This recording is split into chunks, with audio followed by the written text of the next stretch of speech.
जैसे जैसे ईद उल अजहा करीब आती जा रही है, मवेशी मंडियों में खरीदारों का रश भी बढ़ता जा रहा है। हमारे रिपोर्टर उसामा तफैल मवेशी मंडी में मौजूद हैं, इनसे जानते हैं खरीदारों का क्या कहना है। जी उसामा, आगाह कीजिएगा।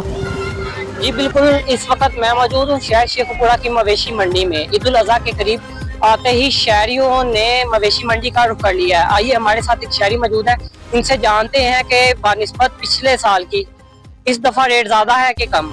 जी अस्सलाम वालेकुम। वालेकुम अस्सलाम।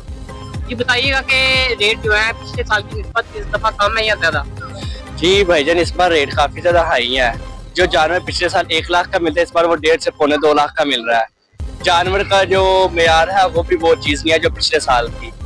ठीक है, जानवर बहुत ज्यादा महंगे हो गए हैं। जानवर एक तो जानवर महंगे हुए हैं, साथ में ये मंडी वालों ने भी लूट मार मचा रखी है। अब जानवर आप बाहर लेके जाते हैं तो उसकी आपने पर्ची भी देनी है। ठीक है, जो कि पर्ची आपने लाजिम ही देनी है। बड़े जानवर की पर्ची 1500 से 2000 लेते हैं, छोटे की भी आप 4 से 500 रुपए लेते हैं। खरीदार बहुत ज्यादा परेशान है।